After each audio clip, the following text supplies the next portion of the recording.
On est étudiante éducatrice de jeunes enfants. On vit à Lille. On doit faire un stage de 3 mois. Et on part au Québec.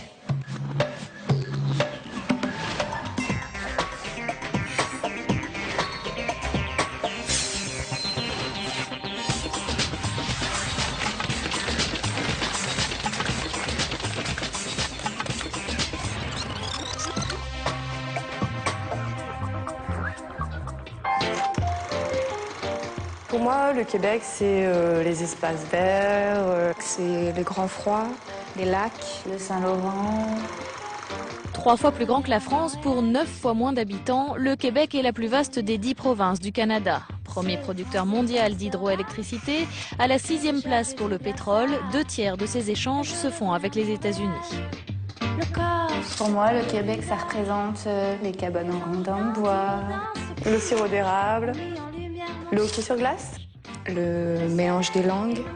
80% des quelques 8 millions de Québécois sont francophones. La belle province est l'un des bastions de la langue française. Son combat contre l'anglicisation a fait date dans le mouvement de la francophonie. Le Premier ministre Jean Charest est l'organisateur du Forum mondial de la langue française en 2012.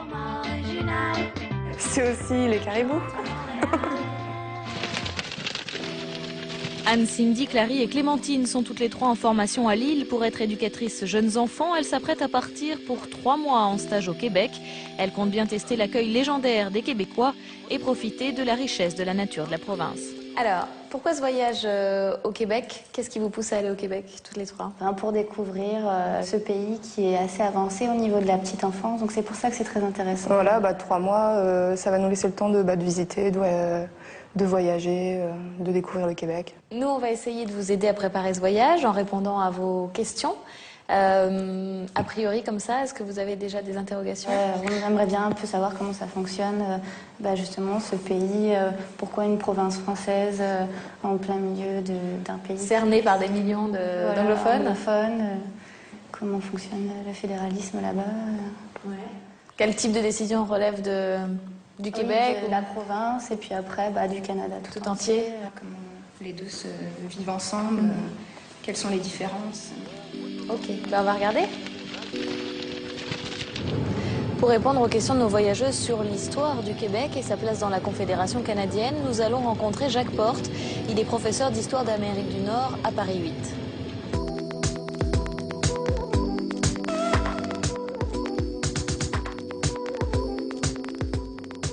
Bonjour Jacques Porte. Bonjour Caroline. Alors, nos voyageuses aimeraient connaître un peu l'histoire de ce pays. Comment une province comme ça, francophone, s'est retrouvée au milieu de millions d'anglophones. Absolument, oui. Alors, Jacques Cartier, c'est le premier qui est découvert, entre guillemets, le Canada.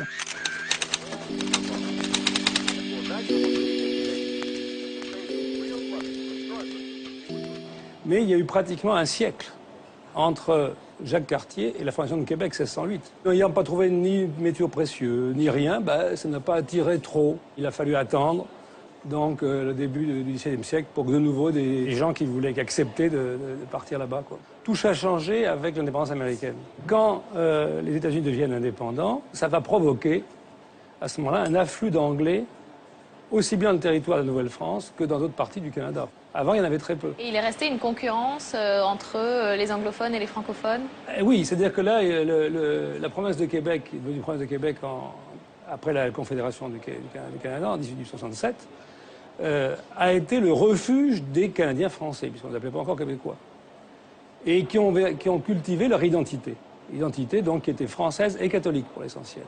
Un des buts des Anglais avant la Confédération, ça avait été de noyer les Canadiens français sous la masse anglophone, si on veut. Et comment ils ont réussi alors à préserver leur langue française? Ils ont réussi parce qu'ils avaient une natalité très forte, parce qu'eux aussi se sont renfermés, enfin pas renfermés, mais enfin ils se sont développés leur identité propre.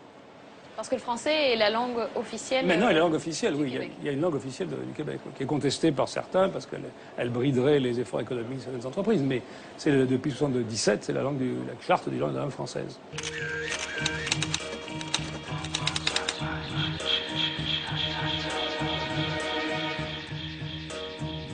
Et quand les politiciens anglophones sont aperçus qu'ils ne pouvaient pas être majoritaires finalement, ils sont arrivés à faire des compromis sans arrêt entre les Canadiens français et les Canadiens anglais, qui ont abouti à la Confédération, où chacun se demandait chez soi.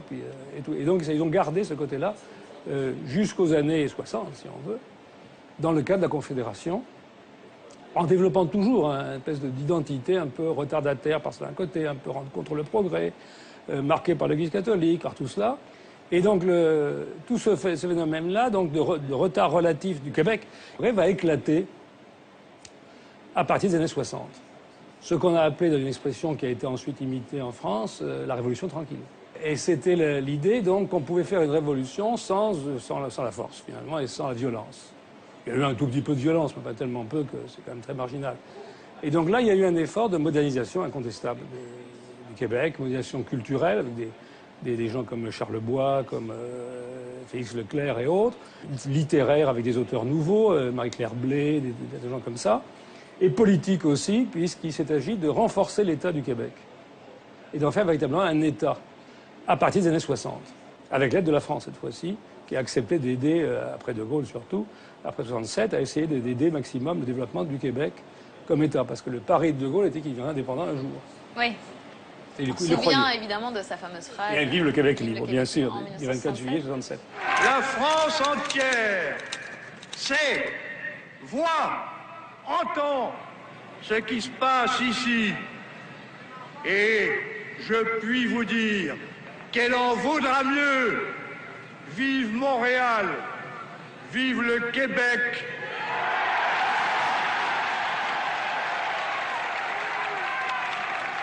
Vive le Québec libre!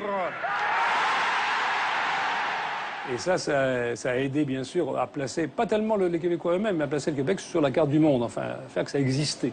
Et justement, le mouvement indépendantiste qui a eu des tentations un peu de violence, hein, il y a même eu des attentats, des morts. Aujourd'hui, on en est où? Il y a eu des référendums, plusieurs, deux pour l'indépendance du Québec, qui ont chaque fois abouti à un non.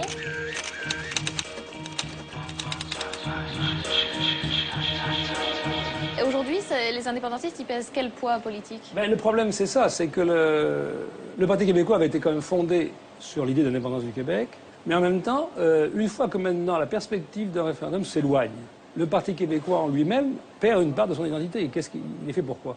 Il y a toujours une très forte personnalité québécoise, qui n'a pas changé, mais aussi de dire c'est à quoi ça sert d'aller plus loin. Il n'empêche pas que le Québec, grâce en partie au Parti québécois dans les années 76 à 95 et tout ça, a quand même balisé son identité incontestablement.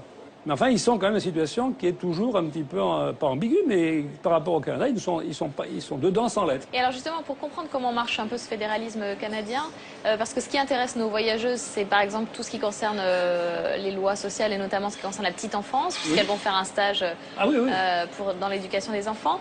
Ce type de décision-là, il est pris au niveau du gouvernement du Québec ou ce sont des lois canadiennes? Non, ce sont essentiellement tous les domaines de l'éducation. Des lois sociales, des services sociaux, c'est strictement provincial. Okay. Des fois, le gouvernement fédéral peut aider par des subventions, mais il ne s'occupe pas de ces questions-là. Merci beaucoup, Jacques Faure. Merci. Je serais située à peu près par là. Et du coup, j'aimerais me rapprocher plus du centre. Et sinon, toi, tu veux vivre comment? Je voulais prendre une coloc. Moi, je préférerais être avec des Anglais, des habitants vraiment immergés.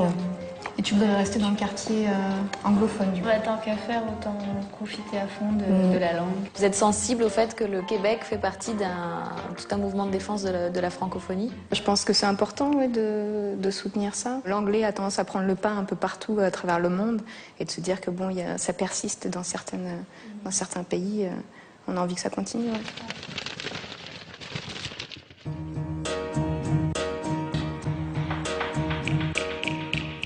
Au Québec, la langue joue un rôle primordial puisque les Québécois qui sont francophones sont cernés par des millions d'anglophones.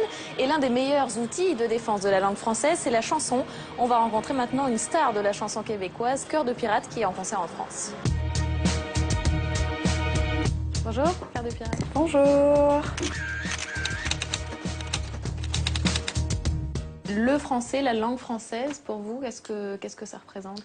Le français, c'est une langue qui malheureusement n'est plus parlée beaucoup. C'est dommage parce que c'est une langue qui est très très belle et d'en faire un rejet comme ça de la part et du Québec. Bon, mais c'est pas tout le monde au Québec qui sait parler français. Et de la France par moment aussi. Je vois beaucoup de gens qui chantent en anglais. Je pense qu'il y a des gens qui se sentent un petit peu menacés. On sent que la langue, elle survit à un fil, mais je pense qu'elle va toujours rester là de toute façon. On la défend tellement bien à notre façon. Notamment grâce à la chanson. C'est une des armes, selon vous, pour défendre la langue française? Oui, oui. Puis l'éducation aussi, l'éducation en général.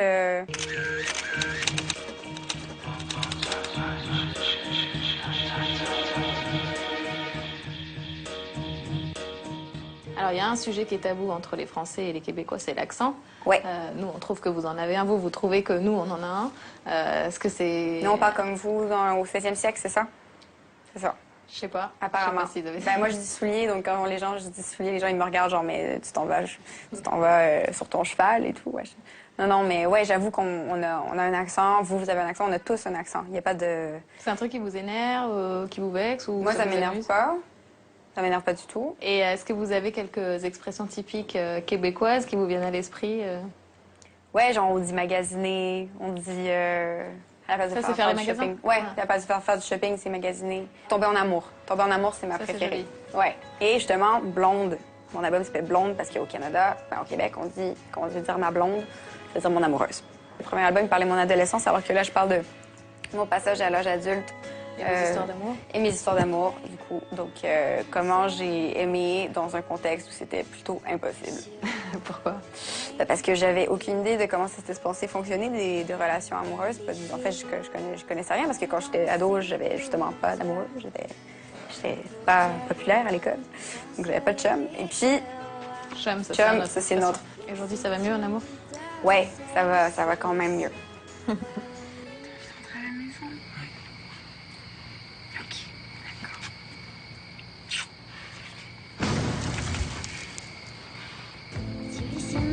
Tu ris de vie, des taches de blanc sur ta chemise, qui a de boutons éclatés sur ton corps qui me repoussait. Tu fais l'amour en deux poussées, comme on le manque la tournée. Et pendant que tu t'articules, moi je soupire et toi tu meurs. Le menace est parti, parce que je hurle quand tu... Vous avez envie de vous intégrer pleinement dans la société québécoise? Oui, je crois que c'est une volonté. Vous en avez déjà eu une approche? Pendant nos recherches de stage, on a été en contact avec les directeurs de structure et moi j'ai été assez étonnée par la convivialité dont ils font preuve. Et puis le tutoiement aussi. Ouais, Ils tutoient. Ouais. Ça vous a surprise? ouais. Oui, agréablement. Ouais. Et du coup, ça vous a donné quelle image de la société québécoise? Ou qu'est-ce que vous avez envie d'en savoir avant de partir? On a une image de Montréal avec ses gratte-ciel, cette nature autour. Et moi, je les imagine très écolos. On se demande aussi un peu comment les gens vivent à l'intérieur de cette ville. Vu que c'est l'Amérique du Nord, est-ce qu'ils sont beaucoup influencés par l'Amérique, le côté USA, ou alors côté un peu plus européen? Voilà comment ça s'organise au quotidien.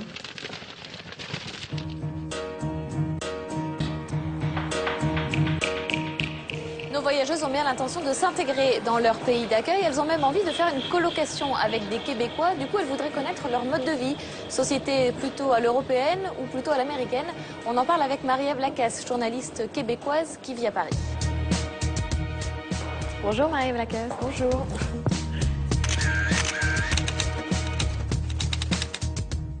Alors, nos voyageuses ont d'emblée été frappées en passant leur coup de téléphone par l'accueil qu'elles ont reçu des Québécois et le tutoiement immédiat. Est-ce que la chaleur légendaire des Québécois est vraiment réelle?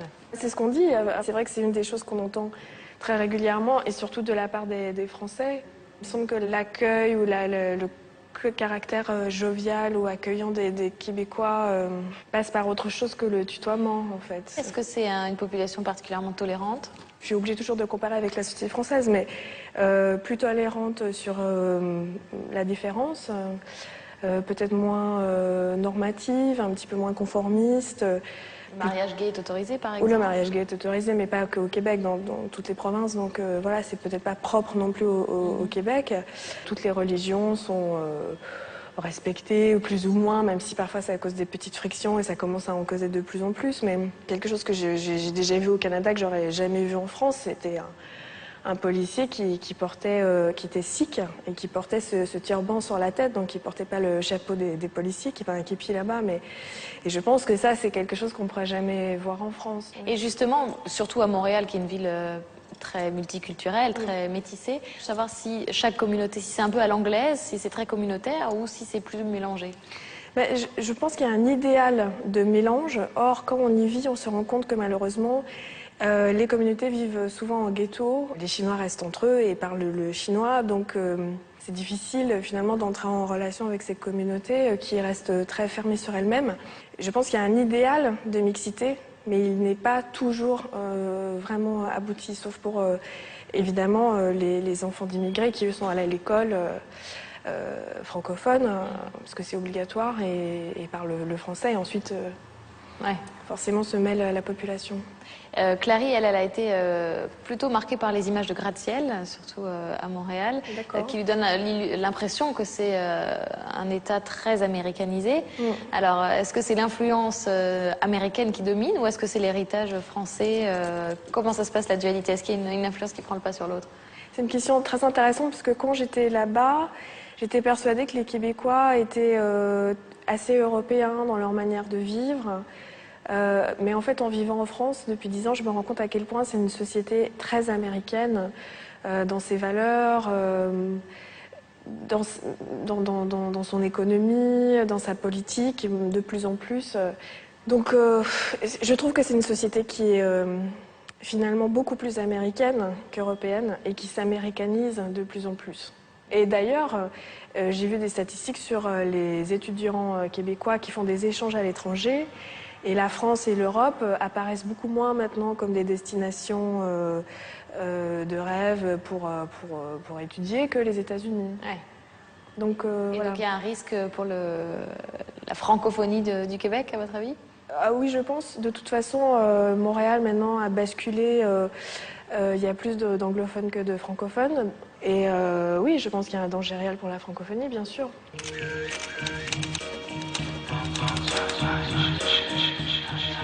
Nos voyageuses, elles, ont le sentiment que c'est un État, le Québec, particulièrement tourné vers l'environnement, un pays très vert, avec des comportements très écolos. Est-ce que c'est le cas? Je ne sais pas, au Québec, c'est un rapport à la nature qui est tellement immédiat. Je ne sais pas s'il y a un respect, mais en tout cas, ça fait tellement partie du mode de vie que de faire soit du camping aussi l'été, ou d'aller à la chasse, par exemple. Je ne sais pas si c'est une question de respect, c'est juste que c'est beaucoup plus immédiat et naturel. Paradoxalement, c'est l'un des pays qui investit le plus d'argent dans l'exploitation du gaz de schiste. Oui. Les nappes phréatiques sont polluées pour beaucoup d'entre elles. Il y a une grosse production d'OGM. Oui. Est-ce qu'il n'y a pas un hiatus, en fait, entre la richesse des ressources naturelles et parfois l'exploitation qui... C'est pour ça que je vous dis que je ne suis pas du tout certaine de ces comportements écologistes. Il y a aussi eu des scandales sur la coupe des arbres pour les pâtes et papiers. La déforestation, où finalement on coupe des feuillus pour remplacer par des conifères et du coup ça bouleverse complètement la faune et la flore. Donc c'est pas un pays si vert que ça? Non, par contre c'est vert en quantité, c'est vrai. Pas dans les comportements. Oui. Pas dans, et d'ailleurs je me demande si le fait de ne pas vivre dans cette abondance encourage pas aussi des comportements de gaspillage, ou justement parce qu'on sent que la ressource comme si elle était infinie. Moi, je suis un peu déçue. Par l'aspect non vert. Oui, comme quoi. Mais bon, je pense que oui, ils sont quand même influencés par ce qui les entoure. Et puis, ça n'empêche pas que voilà, il y a des dérives et c'est le côté économique qui prend le dessus. Une des raisons pour lesquelles on a choisi ce pays, c'est qu'on pensait que c'était un pays vraiment vert, écolo, dans les pratiques au quotidien aussi. Dans le mode de vie. Dans le mode de vie, voilà.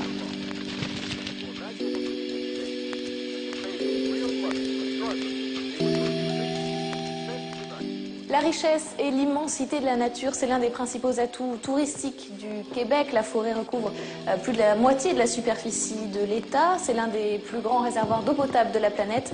On va en parler avec Anne-Caroline Dumas, du Guide du Routard. Bonjour. Bonjour. Alors le Québec est connu pour l'immensité de son territoire et pour la richesse de sa nature. Surtout la forêt recouvre, je crois, plus de la moitié de la superficie. Oui. Il y a des réserves, des parcs nationaux. Nos voyageuses voudraient savoir en fait quels sont les sites, qu'est-ce qu'elles peuvent découvrir en ce qui concerne la richesse de la nature du Québec. C'est vrai que le Québec est connu pour ses grands espaces. C'est vrai qu'ils ont su, comme les Américains, préserver très très bien tous ces espaces en aménageant toutes ces réserves de nature en parcs nationaux, en réserves fauniques, etc.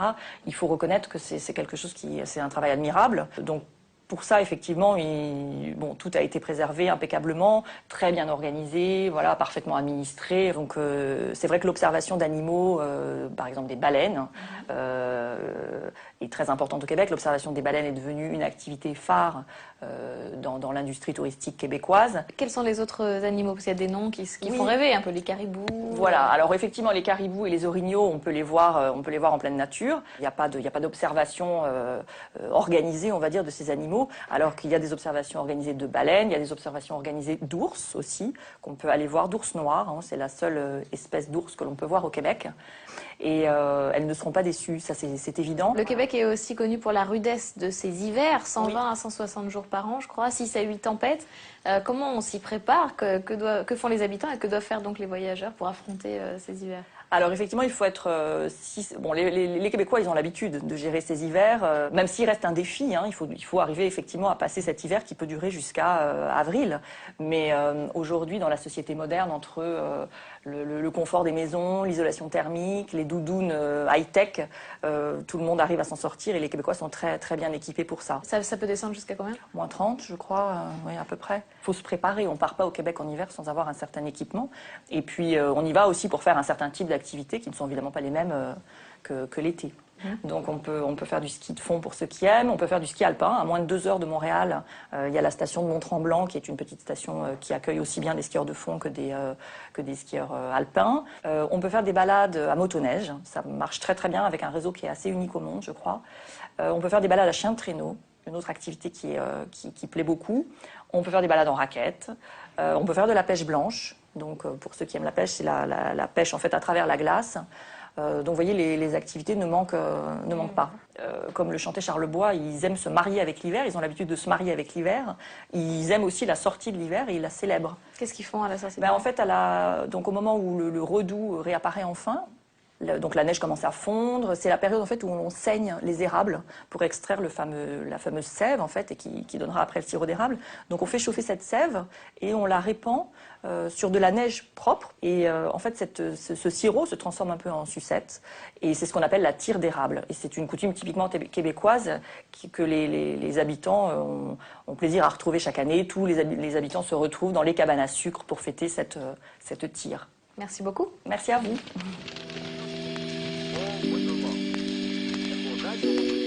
L'abondance des richesses naturelles est l'un des principaux atouts du Québec. Alors sur quoi repose son système économique? Comment se porte le marché du travail? C'est Frédéric Lefray de l'Office franco-québécois pour la jeunesse qui nous répond.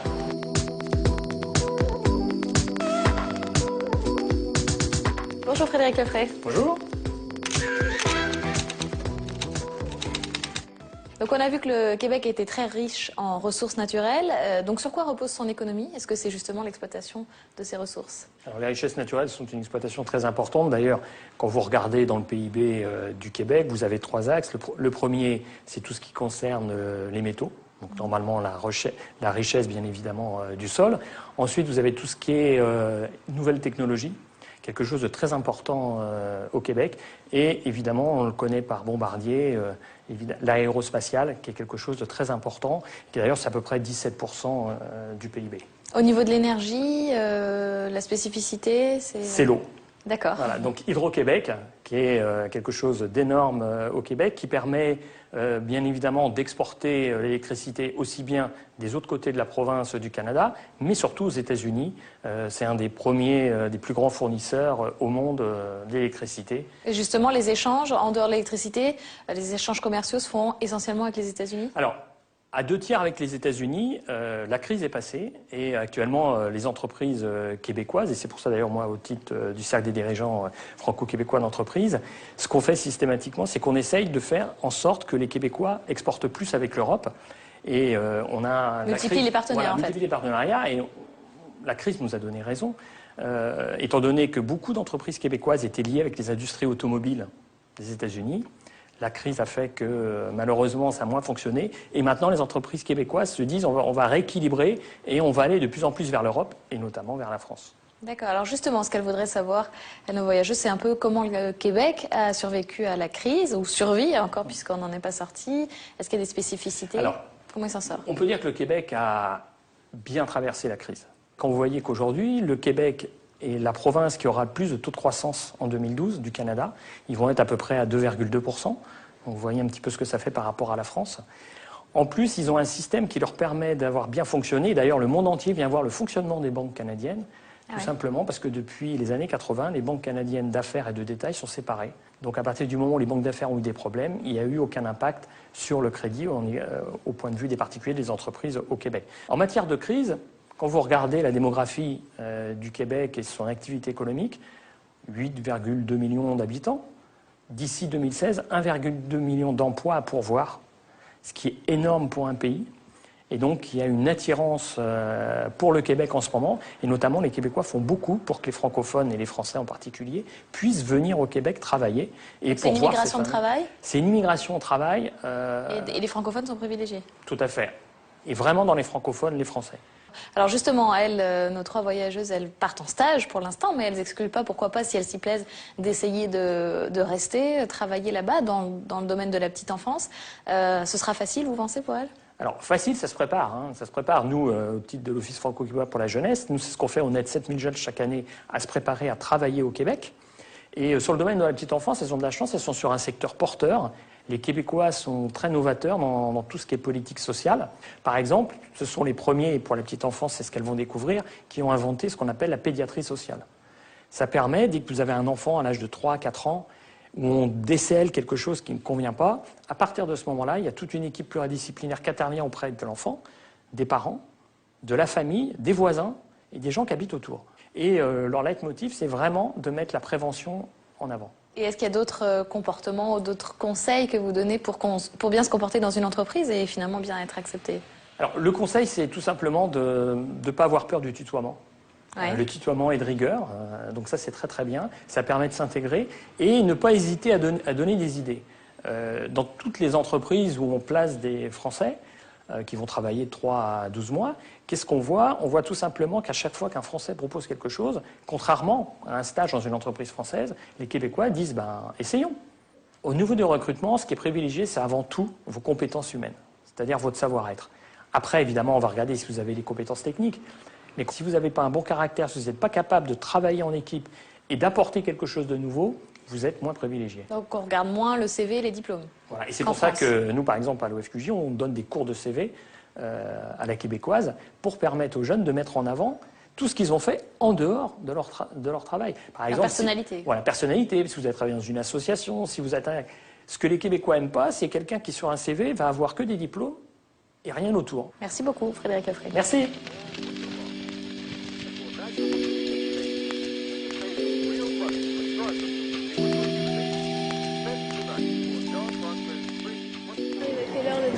Bah non, demi-heure. Vous avez vos tickets? Ouais, quand même, ouais. Bonsoir. Bonsoir. Alors, ça y est, c'est le grand départ? Ouais, c'est ce qu'on se disait. Vous êtes prête, impatiente? Impatiente, ouais. Découvrir dans l'avion, d'arriver et puis... De découvrir cette société, découvrir ça, quoi. C'est vraiment... Alors pour finir de préparer votre voyage, on vous a amené quelques petites choses. Le dernier album de Cœur de Pirate, Blonde, qui veut dire, si vous avez bien suivi... Ma copine. Ma copine, mon amoureuse en québécois, bravo. Merci. La traversée du continent, un roman de Michel Tremblay.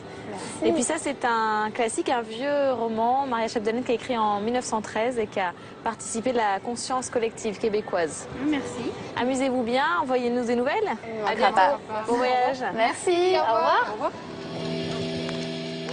Si vous aussi vous souhaitez qu'on vous aide à préparer votre voyage, envoyez-nous vos destinations envisagées à l'adresse etsionpartait@public.sena.fr et on se quitte sur des nouvelles de Morgane et Nicolas qui partaient en Inde dans la dernière émission. À bientôt.